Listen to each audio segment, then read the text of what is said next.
പുതിയൊരു വീഡിയോയിലേക്ക് എല്ലാവർക്കും സ്വാഗതം. കറിവേപ്പിലയുടെ ഗുണങ്ങളെക്കുറിച്ചാണ് ഇന്ന് നമ്മൾ പറയുവാൻ പോകുന്നത്.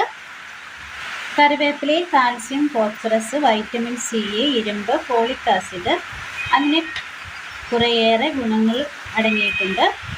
2 സ്പൂൺ കറിവേപ്പില നീരിൽ മോര് ചാലിച്ച് കുടിക്കുകയാണെങ്കിൽ ശരീരത്തിലെ ചൂട് ശമിക്കുവാൻ വളരെ നല്ലതാണ്. നമ്മൾ രാവിലെ എണീറ്റതിന് ശേഷം രാവിലെ തന്നെ ഒരു 3-4 ഇതൾ കറിവേപ്പില വെറും വയറ്റിൽ കഴിക്കുകയാണെങ്കിൽ നമ്മുടെ ശരീരത്തിൽ ദഹനം നടക്കാത്തവർക്ക് ദഹനം മെച്ചപ്പെടുത്തുവാനും രക്തത്തിലെ മാലിന്യം നീക്കം ചെയ്യാനും ഇത് സഹായിക്കും. രാവിലെ ഒരു 5 ഇതൾ കറിവേപ്പില കഴിക്കുകയാണെങ്കിൽ. പിന്നെ ശരീരഭാരം കുറയ്ക്കുവാൻ ആഗ്രഹിക്കുന്നവർ രാവിലെ കറിവേപ്പില ചായ കുടിക്കുന്നത് ശരീരത്തിന് വളരെ നല്ലതായിരിക്കും. ഇതിലൂടെ ശരീരത്തിൽ അടങ്ങിയിരിക്കുന്ന കൊഴുപ്പ് ഉരുകിപ്പോകുവാൻ കറിവേപ്പില ചായ കുടിക്കുന്നത് കൊണ്ട് നമുക്ക് സഹായകമാകും. കൂടാതെ കറിവേപ്പില ഉപയോഗിച്ചുകൊണ്ട് തന്നെ ഒരല്പം ഇഞ്ചിയും ഒരു നാരങ്ങയും എടുത്ത് കറിവേപ്പില നന്നായി ക്ലീൻ ചെയ്തെടുത്തതിന് ശേഷം അതൊന്ന് മിക്സിയിലിട്ടടിച്ച് ജ്യൂസാക്കി കുടിക്കുന്നതിലൂടെ ശരീരത്തിലെ രോഗപ്രതിരോധ ശേഷി വർദ്ധിപ്പിക്കുവാൻ സഹായിക്കുന്നതാണ്. ഇപ്പോൾ നമ്മൾ ഒരല്പം കറിവേപ്പില എടുത്തിട്ടുണ്ട്.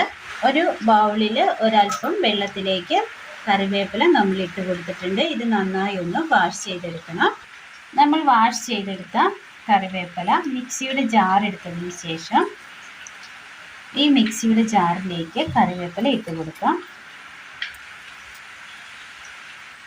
ക്ലീൻ ചെയ്തെടുത്ത കറിവേപ്പിലയിലേക്ക് ഒരല്പം വെള്ളം കൂടി ഒഴിച്ചു കൊടുക്കാം. ഇതിനി നന്നായി ഒന്ന് അരച്ചെടുക്കാം. ഒരല്പം കറിവേപ്പിലയിൽ വെള്ളം ചേർക്കാതെ കറിവേപ്പില നന്നായി അരച്ചെടുത്ത് അതിൽ നിന്ന് ഇതുപോലെ ഒരല്പം നീരെടുത്തതിന് ശേഷം ഇതിലേക്ക് ഒരല്പം തേൻ കൂടി ഒഴിച്ച് ദിവസവും കഴിക്കുകയാണെങ്കിൽ മൂലക്കുരു കൊണ്ട് ബുദ്ധിമുട്ടുന്നവർക്ക് ഇത് നല്ലൊരു മരുന്നാണ്. മുഖക്കുരുവിനാലും കറുത്ത പാടിനാലും കഷ്ടപ്പെടുന്നവർക്ക് ഇതുപോലെ കറിവേപ്പില നന്നായി അരച്ചെടുത്ത് ഫേസ് പാക്കായിട്ട് ഉപയോഗിക്കാവുന്നതാണ്. മുഖത്തെ കറുത്ത പാടുകളും മുഖക്കുരുവും ഒക്കെ പോകുവാൻ വളരെ നല്ലതാണ്. എല്ലാവർക്കും ചെയ്ത് നോക്കാവുന്നതാണ്. കൂടാതെ ഇതിനൊപ്പം തന്നെ പച്ചമഞ്ഞൾ അരച്ച് കസ്തൂരി മഞ്ഞൾ കൂടി അരച്ച് തേക്കണമെങ്കിൽ തേക്കാവുന്നതാണ്. അത്രയും നല്ലതാണ്. അപ്പോൾ എല്ലാവരും ഒന്ന് ചെയ്ത് നോക്കണം. വീഡിയോയെക്കുറിച്ചുള്ള അഭിപ്രായങ്ങൾ കമൻറ്റ് ബോക്സിൽ അറിയിക്കുവാൻ മറക്കരുത്. ഇന്നത്തെ വീഡിയോ എല്ലാവർക്കും ഉപകാരപ്രദമായി എന്ന് വിചാരിക്കുന്നു. എല്ലാവരും ഒന്ന് ലൈക്ക് ചെയ്യാനും ഷെയർ ചെയ്യാനും സബ്സ്ക്രൈബ് ചെയ്യാനും മറക്കരുത്. താങ്ക്